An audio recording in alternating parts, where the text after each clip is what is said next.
CBI कडून लातूरमध्ये झाडाझडती सुरू आहे। मनोज शिरुरेच्या अटकेनंतर कारवाईला वेग आलाय। शिरुरेच्या निकटवर्तीयांच्या घरी देखील धाडी टाकण्यात आल्यात। नेट पेपरफुटी प्रकरणात मोठी कारवाई समोर आलेली आहे। डॉक्टर मनोज शिरुरेला सीबीआय कडून अटक करण्यात आलेली आहे आणि त्यानंतर लातूरात सीबीआयची झाडाझडती सुरू आहे। डॉक्टर मनोज शिरुरे याचे आर्थिक लागेबंध आणि पेपर विकत घेणारे लाभार्थी आता रडारवर आलेले आहेत। डॉक्टर शिरुरे यांच्या पत्नीची रात्री उशिरापर्यंत सीबीआय कडून चौकशी करण्यात आलेली होती। त्यांच्या जवळच्या नातेवाईक डॉक्टरच्या घरावरही धाड टाकण्यात आल्याची माहिती समोर आलेली आहे। त्यामुळे लातूरमध्ये सीबीआय तपासाची व्याप्ती आता वाढलेली आहे आणि या संदर्भात अधिक बोलणार आहोत। आमचे प्रतिनिधी वैभव बालकुंदे आपल्यासोबत आहेत। वैभव, मनोज शिरुरेच्या अटकेनंतर आता कारवाईला आणखी वेग आलेला दिसतो। त्याच्याशी संपर्कात जे असतील, त्याच्याकडून जे कोणी पेपर खरेदी केले असतील किंवा त्याचे नातेवाईक असतील, या सगळ्यांची चौकशी केली जाते। नक्कीच आपण जर पाहिलं तर नीट पेपरफुटी प्रकरणात सीबीआयच्या तपासाला आता मोठे वळण मिळालेलं आहे।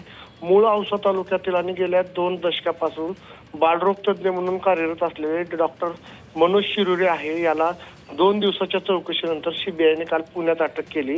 लातूरमध्ये गेल्या अनेक दिवसापासून सीबीआयचं पथक जे आहे ते ठाण मांडून आहे।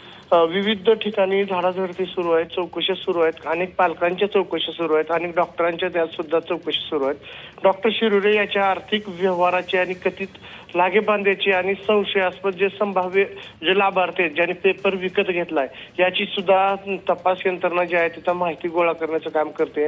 दरम्यान त्यांच्या पत्नीची सुद्धा रात्री उशिरापर्यंत चौकशी करण्यात आली। डॉक्टर शिरोळे त्यांच्या घराची झाडाझडती घेतलेली आहे सीबीआयने।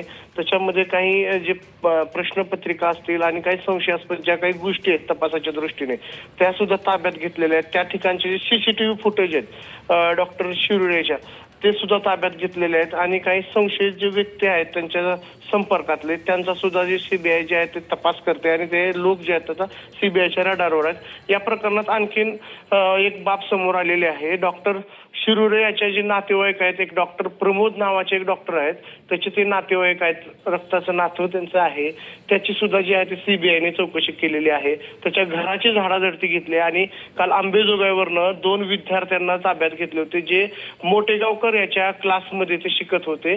त्यांना सुद्धा लातूरमध्ये आणून या डॉक्टर शिरुरे याचे जे नातेवाईक आहेत त्याच्या घरात घेऊन ते चौकशी करण्यात आली आहे। त्यामुळे सीबीआयचे जे तपास जे आहे त्याचा वेगवान झालेला आहे आणि लातूरमधले अनेक जे पालक आहेत ज्यांनी पेपर विकत घेतला ते सुद्धा आता सीबीआयच्या रडारवर आहेत।